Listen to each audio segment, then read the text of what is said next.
I stumbled through the dimly lit streets, exhaustion weighing heavy on my shoulders, as if I were wearing a backpack full to the seams with questionnaires. Another grueling shift at Pizza Burger. Pizza Burger is a fictional place of work for our character.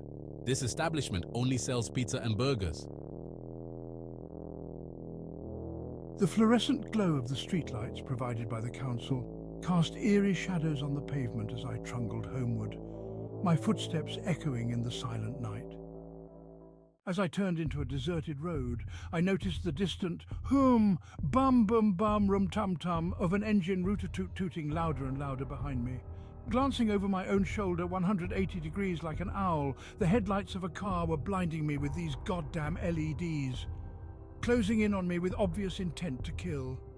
My heart remained located in my chest as I quickened my pace, and the adrenaline coursing through my veins was starting to coagulate. The car followed me relentlessly, its headlights angled up rather than down and to the right, lighting up the darkness like eyes that had the ability to fire photons. Panic licked at my chest hair as I weaved down the side of my right leg, desperate to shake off my pursuer. But no matter how much fastness I have, the car remained hot potato on my hot heels, a relentless shadow in the night. Finally, the coagulated adrenaline became free-flowing, giving me a surge of adrenaline-fueled determination. I double-jumped into an alleyway and pressed square to put myself against the cold wall made entirely of brick. I prayed. Commence praying. Now's the dictaphone. Now's dictaphone.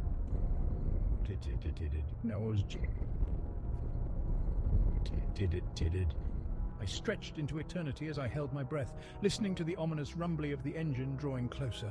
But then, as prayed, the car jingled past, its headlights making the birds think it was time to get up. Trembling with relish, I emerged from the shadows like a phoenix and continued my journey home, my heart still in its designated spot.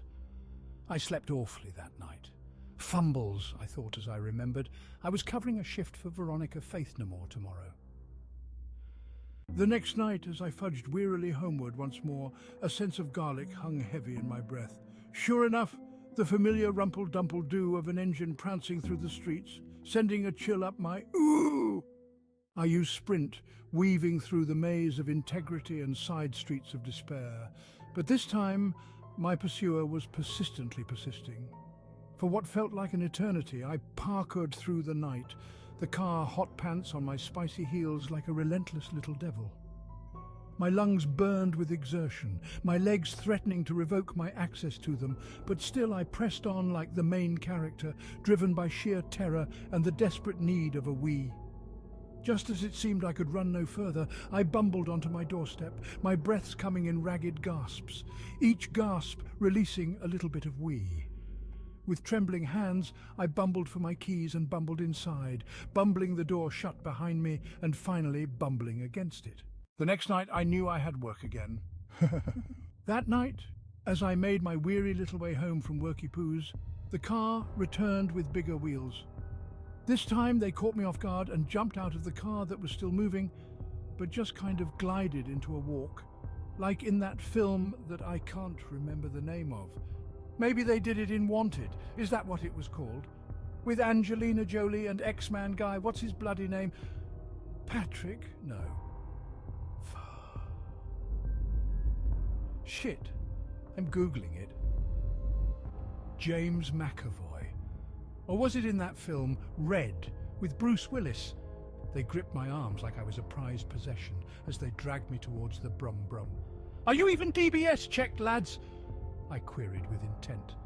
But then, with another coagulation unblock, a surge of adrenaline woke me, the F up, and I broke free from their floppy grasp and fled post-haste into the night, my heart where it should be, as I crawled towards the safety of home.